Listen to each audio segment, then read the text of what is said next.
Good afternoon and welcome to Dott Television's Midday News.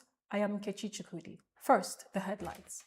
Delta State Government inaugurates Ozoro Ultra-Modern Market in Isoko North Local Government Area. The federal government suspends 3 permanent secretaries, orders arrest over another fake agency. And the United States President Donald Trump announces a temporary tariff relief on ground beef imports. Now the details. In a move to strengthen grassroots commerce and improve economic opportunities, the Delta State government has inaugurated the Ozoro Ultra-Modern Market in Isoko North Local Government Area. The project is expected to provide a conducive trading environment, create jobs, support businesses, and boost economic activities in Ozoro and neighboring communities. Cynthia Danaya completes the report. The newly inaugurated market comprises 28 lock-up shops, 192 open shops, a warehouse, cold room, market hall, administrative offices, security post, water facilities, and other amenities. Governor Sheriff Oborewori, who was represented by the Deputy Governor Samonde Onyeme, said the project reflects the administration's commitment to expanding economic opportunities and improving livelihoods across the state. Permit me to mention that this market was initiated by the Delta State government to put smiles on the faces of the people and to provide a facility that will serve not only the local community, but also traders and customers from neighboring towns and communities. The Commissioner for Trade and Investment, Honorable Samuel Olagida, described the project as a significant boost to commerce in Ozoro and surrounding communities. He said the modern facilities would provide traders with a better business environment and contribute to the economic development of the area. Today is indeed a significant day for the people of Ozoro and the surrounding communities. The commissioning of this market is not simply the unveiling of another infrastructure project. It represents an important investment in commerce, enterprise, and the economic well-being of our people. Stakeholders at the inauguration commended the state government for the facilities, saying that investments could possibly impact traders and residents. They urged users and community members to take ownership of the market by protecting and maintaining the infrastructure. The governor of the Delta State deemed it fit that the market become into being. So we are happy, Ozoro Kingdom is happy, Isoko North is happy, and Isoko Nation is happy. Businessman engineer Omoyibo Daniel supported 250 market women with 200,000 naira each to strengthen their businesses and livelihood. Market is built so that people can trade. And if you don't have money, there's no way you can trade. The Olotueweana of Ozoro, among all the women here, you are going to write the name of 250 women.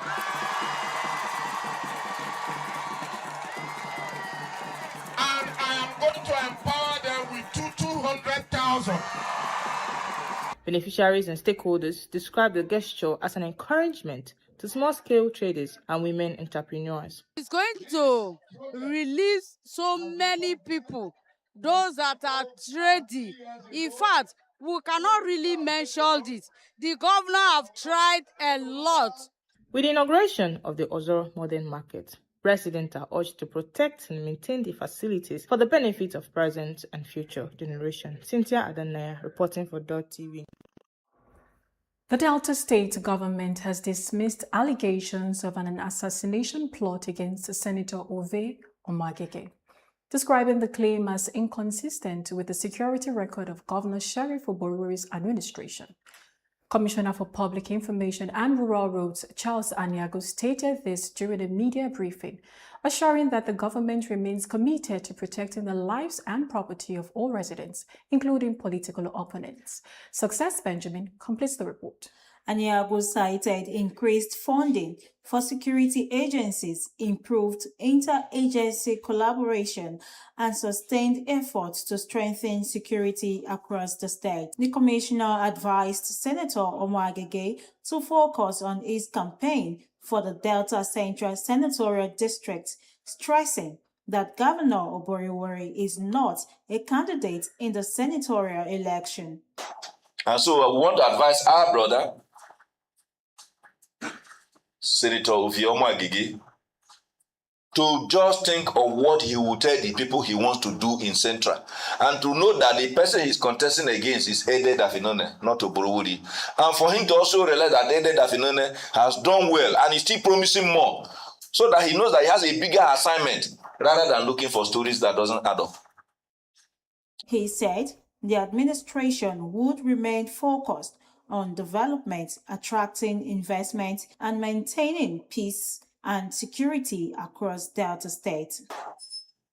Not long ago, you covered the economic summit, of course, which has so much to do with our desire to bring in investment into our state. And you saw the number of investors that came in from outside Nigeria. You saw the caliber of persons that graced that occasion, which is indeed a clear testament to the credibility of the administration. To be able to bring in the DG of the World Trade Center, our own daughter, Professor Ngozi Okonjo-Iweala, GCON, to deliver the keynote address is not what you see every other day. To also have the likes of Patrick Lumumba, African renowned scholar, to also grace that occasion, and indeed made very profound remarks, is also something that attests to the trust that they have in the leadership of Governor Oborowori. Anyagu also highlighted the governor's 3 years in office, saying the administration had recorded visible achievements across the state. He expressed confidence that the governor's performance would speak for him as he seeks a second term. Deltas have seen the development that have greeted our state in the last 3 years, and I'm very convinced that Deltans, being persons who actually look out for what is good, will definitely be looking in the direction of Oborowori as they approach the ballot box in February 2027. The commissioner urged political actors to focus on issues affecting the people and avoid claims capable of heightening political tension. I want to state categorically that we are not going to lose sight of the deliverables very well captured in the MOA agenda. Oborowori will stay with delivering on those promises, with governance, making life much more livable for our people, rather than joining anybody in the mud. Why we need to respond sometimes is not because we are disturbed, but because we do not want some gullible minds to possibly get deceived by some of these narratives that are indeed at variance with the reality. The Delta State government says it remains committed to peace, security, and development, urging political actors to conduct their campaigns responsibly ahead of the 2027 elections. Success Benjamin reporting for Dott TV News. And now to national matters, where President Bola Tinubu has constituted the All Progressives Congress Presidential Campaign Council ahead of the 2027 general election. Former Zamfara State Governor Senator Abdulaziz Yari was appointed Director General, while Imo State Governor Hope Uzodinma will serve as Secretary.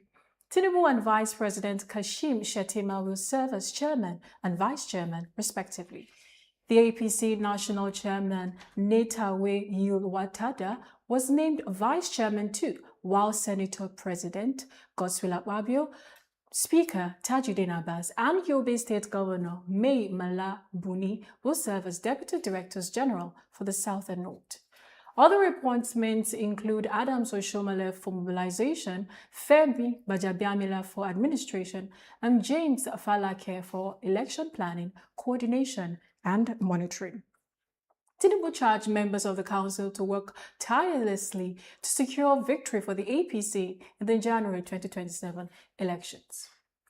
The federal government has suspended 3 permanent secretaries and ordered the arrest of a man identified as George Buchi Nwabueze. following the discovery of another fake agency operating within the Office of the Secretary to the Government of the Federation. The affected permanent secretaries are M.S. Danjuma, Nadungu Gajare, and Richard P. Fililangwa. The chairman of the Independent Corrupt Practices and Other Related Offences Commission, Musa Aliyu, disclosed this after briefing President Bola Tinubu on Friday. According to him, the fake office known as the National Brands Development and Made in Nigeria Special Project Office was illegally allocated space within the OSGF without presidential authorization. The ICPC said Wabweze allegedly operated under several names and had suspected collaborators within the OSGF.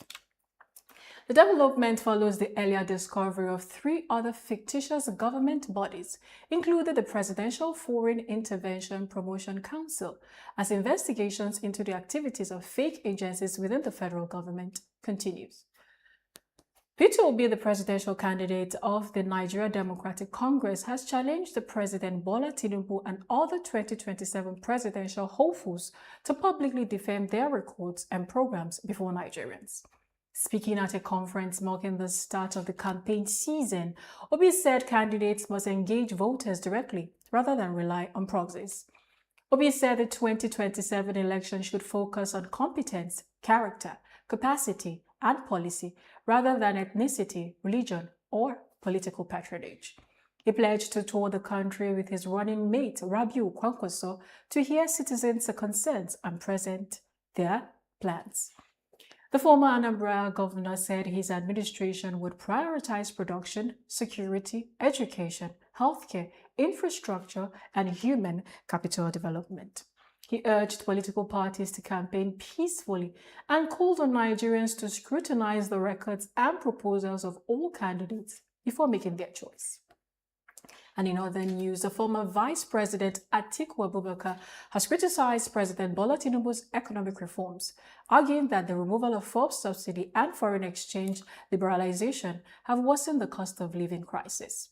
Atiku said his proposal to restore subsidy would be temporary and targeted at supporting domestic refining and protecting consumers from sharp price increases.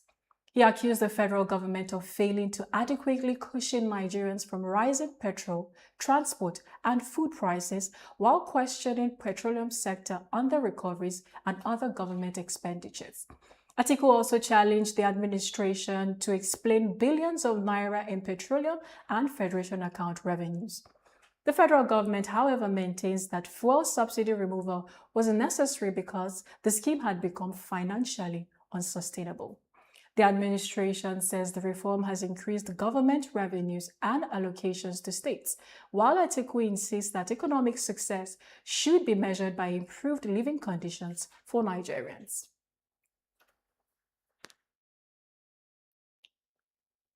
The All Progressive Congress candidate in the August 15 Osun State governorship election, Bola Oyebamiji, has appealed for peace in the state. Speaking after meeting President Bola Tinubu in Abuja, Oyebamiji alleged that about 5 APC supporters were attacked in his hometown, Ikire, on Friday. Oyebamiji urged Governor Ademola Adeleke to call on his supporters to stop attacks on APC members, stressing that the party is still reviewing the election results before taking any formal decision. He also appealed to residents to remain calm, saying governance is ultimately about the people. Responding, Governor Adeleke welcomed Oyebamiji's call for peace and urged all political parties to embrace restraint. Adeleke said elections were over and called on Oyebamiji, former Governor Boyega Oyetola, and other opposition leaders to join his administration in working for the development of Osun State. Still ahead on Dott Television's midday news, Edo NEPA PHCN retirees demand 350 billion naira arrears payment, plus UNICEF raises 1.8 billion as 25,074 born new children battle cholera. All this and more after this break. Please stay with us.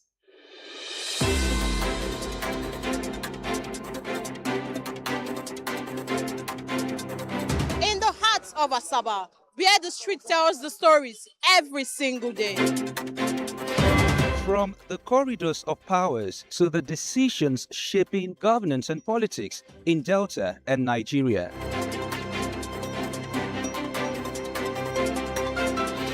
From traders counting every naira to families battling rising costs and uncertain times.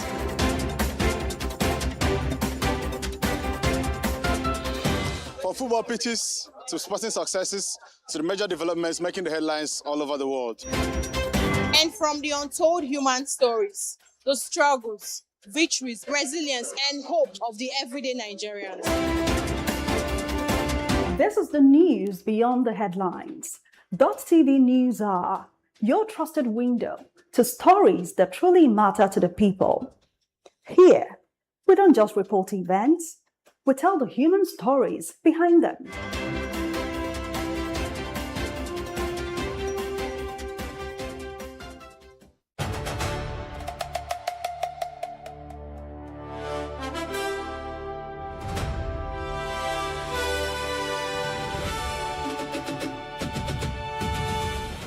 You're still watching Dott Television's Midday News. Thank you for staying tuned. Retirees of the defunct National Electric Power Authority and the Power Holding Company of Nigeria, Benin branch, have protested alleged non-payment of their pensions and gratuities spanning 25 years. The pensioners claim their outstanding entitlements, including arrears from harmonization, monetization, and electrical rebates, now exceed 350 billion naira. The retirees allege that the federal government released the funds to the Pension Transactional Arrangement Directorate in May, with payment initially promised for June and later July.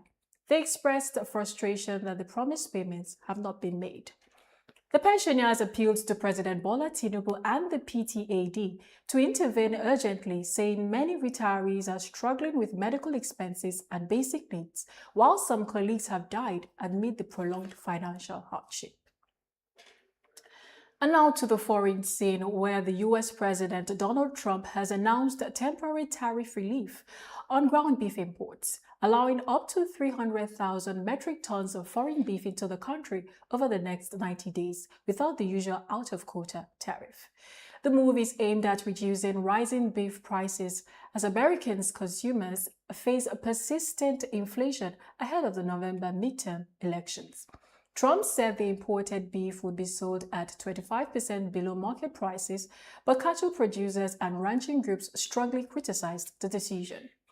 The U.S. cattle herd is now at its lowest level since the 1950s, contributing to the higher beef prices.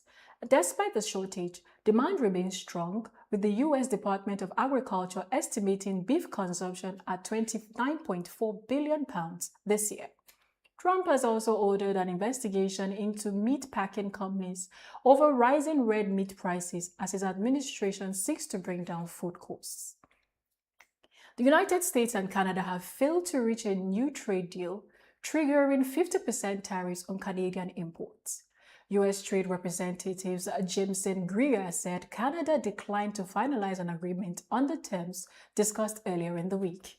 The announcement came just hours before the tariff deadline, and the breakdown marks a new escalation in trade tensions between two North American neighbors.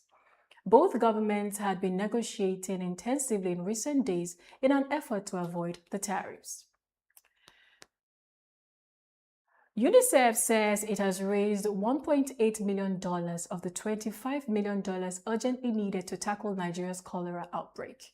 The agency reports 57 and 30 suspected cases and 357 deaths across 35 states, with Borno State accounting for 55,452 cases and 308 deaths. Children are among the worst affected, with 25,074 suspected cases involving children nationwide. The agency has supported vaccination, water treatment, hygiene campaigns, and the establishment of treatment centers across affected communities. UNICEF, however, says the outbreak is being driven by inadequate access to safe water and sanitation, flooding, displacement, insecurity, and shortages of health workers and essential supplies. The Democratic Republic of Congo has received 16,250 doses of the Ervabo Ebola vaccine as it battles its fastest spreading Ebola outbreak on record. The doses arrived in Kinshasa on Friday, with about 70,000 doses expected from the World Health Organization and partners. The outbreak is caused by the rare Bundibugyo virus, which has no approved vaccine or treatment. Although Ervabo is licensed for Ebola, the WHO says it may offer some protection against the virus. More doses are expected to arrive early next week. As of Friday, 5,290 cases have been confirmed, with 2,516 deaths recorded, and efforts to contain the outbreak are being hindered by armed conflict, attack on health workers and facilities, population displacement, and poor infrastructure, while health officials warn the transmission is still rising. To end the news, here are the highlights. In a bid to strengthen grassroots commerce and improve economic opportunities, the Delta State government has inaugurated the Ozoro ultra-modern market in Nsukka North local government area. The project is expected to provide a conducive trading environment, create jobs, support businesses, and boost economic activities in Ozoro and neighboring communities. The federal government has suspended 3 permanent secretaries and ordered the arrest of a man identified as George Buchi Nwabweze, following the discovery of another fake agency operating within the office of the secretary to the government of the state. The affected permanent secretaries are MS Adanjuma, Nandugu Gajari, and Richard P. Filangwa. The chairman of the Independent Corrupt Practices and Other Related Offences Commission, Musa Aliu, disclosed this after briefing President Bola Tinubu on Friday. And U.S. President Donald Trump has announced a temporary tariff relief on ground beef imports, allowing up to 300,000 metric tons of foreign beef into the country over the next 90 days without the usual out-of-quota tariff. The move is aimed at reducing rising beef prices as American consumers face persistent inflation ahead of the November midterm elections. That's the much we have on our bulletin for the midday news today. I am Nkechi Chukwudi. Thank you for watching.